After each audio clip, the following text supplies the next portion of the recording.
Maritima, la famille. Allez, le rendez-vous dans la famille en ce mercredi après-midi. Alors, ouvrez bien vos oreilles, parce que c'est cours d'histoire le mercredi après-midi, avec Michel Métainier. Bonjour Michel. Ah oui. Bonjour. Alors, il paraît qu'il y a eu un cours d'histoire, mais détendu. Ah oui, Mais passionnant. mais sinon, sinon je ne serais pas là. Sortez une demi-feuille, Sergio. C'est même pas la peine. Et on pompe pas. Non. C'est ça, exactement. Alors, il paraît qu'il y a eu un scandale à Aix-en-Provence. Aïe, aïe, Scandale aïe. le jour de C'était quand, Noël. ça C'était Mais en non, quelle personne année n'était né, je pense, autour de ce studio. On est dans les années au XVIe siècle. Ah oui, Donc voilà, on n'y est pas. Alors, je vais rappeler des petites choses quand même. D'abord, Aix-en-Provence. Présenter rapidement Aix-en-Provence autour des années 1550-1560, c'est la ville du Parlement. C'est-à-dire, c'est la capitale de la région. Oui. La ville Ils du l'ont Parlement suffisamment rappelé. qui s'est installée, mais récemment, en 1502 à peine, il y avait 11 conseillers. 50 ans plus tard, il y en a 46.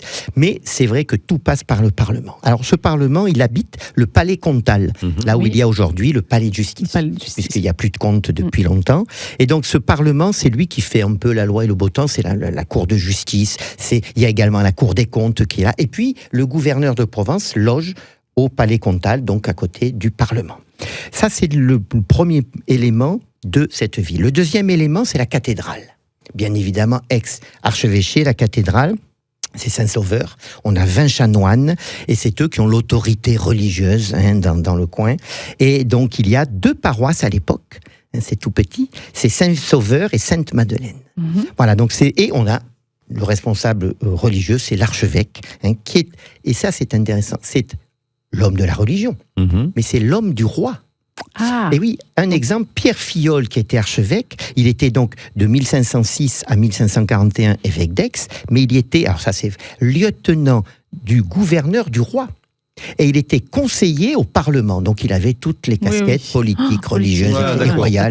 Voilà, donc c'est vrai que c'est... Cumul des mandats, il ne connaissait pas trop. Non. Et le troisième pôle de cette ville d'Aix au 16e, c'est ce qu'on appelait la maison commune, le pouvoir municipal, la bourgeoisie. Alors c'est vrai qu'il y avait à peu près 200 électeurs. Ça ne ferait pas lire tous les maires. Voilà. 200 électeurs avec des conseillers municipaux qui font la politique de la ville, mais forcément en étroit lien avec l'archevêque et le pouvoir du roi. Voilà, donc on a à peu près 20 000 habitants à peu près à cette époque-là. Alors, arrive en 1564, mais là Sergio, il va s'en rappeler, il avait pris des notes la dernière fois. Oui. Arrive Catherine de Médicis. Oui, j'allais dire justement, tu parlais. Je l'ai vu. On n'était pas allés. Moi, j'étais avec Catherine ce jour-là. Je le sais. Catherine de Médicis. Je vous présente Fantôme Sergio. Arrive, c'est le célèbre Tour de France. On est en pleine guerre de religion. Elle arrive avec son fils Charles IX. Et donc, c'est la première guerre de religion. Ouais. La paix est très précaire et la monarchie veut se faire voir et rétablir un peu la paix. On en avait parlé. Alors, Aix, lorsqu'elle arrive en Provence, elle sait que Aix est une ville en émoi, catholique contre protestants. En 1560, sur les 46 parlementaires, il y a 10 protestants. Donc les tensions sont déjà au niveau politique.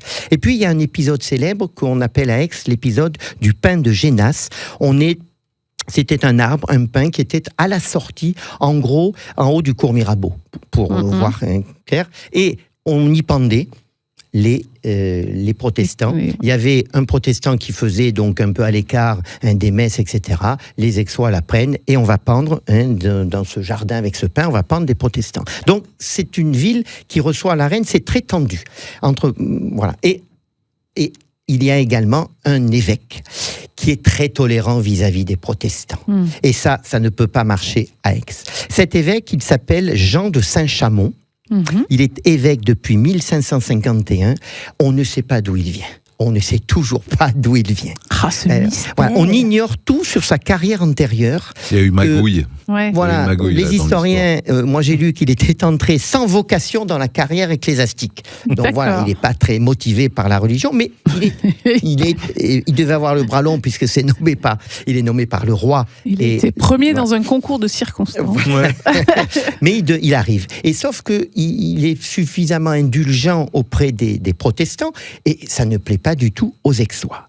Donc il se fait remarquer, je cite, par une grande indépendance d'allure.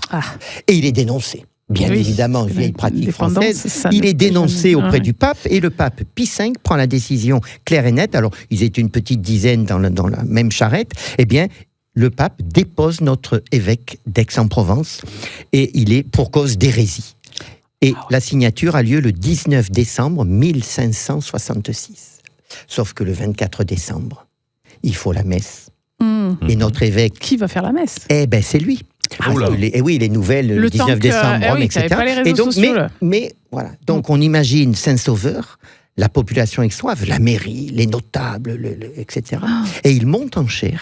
Et là, il va déblatérer contre l'Église, contre le pape, contre la cour de Rome. Il pète un boulon, quoi. Ah là là. Et les chroniques disent, et avec quel geste il va prendre et jeter avec rage sa crosse dans la nef, il va déchirer sa mitre en lambeaux, enfin bref, c'est un scandale dans Aix-en-Provence, la catholique. Alors bien évidemment, il partira, il sera remplacé par un autre évêque, c'est une famille, le nom est célèbre, Strozzi, la famille Strozzi, voilà, qui était évêque. Mais ça a été un scandale, je crois qu'il y a encore des vieux aixois qui en parlent, c'est pour dire. Ah oui. C'est pour dire, voilà. Et on ne sait pas ce qu'il est devenu. Alors, on ne savait pas sa carrière antérieure, mais on sait après. Alors, il va se réfugier à Genève, bien évidemment, tendance protestante.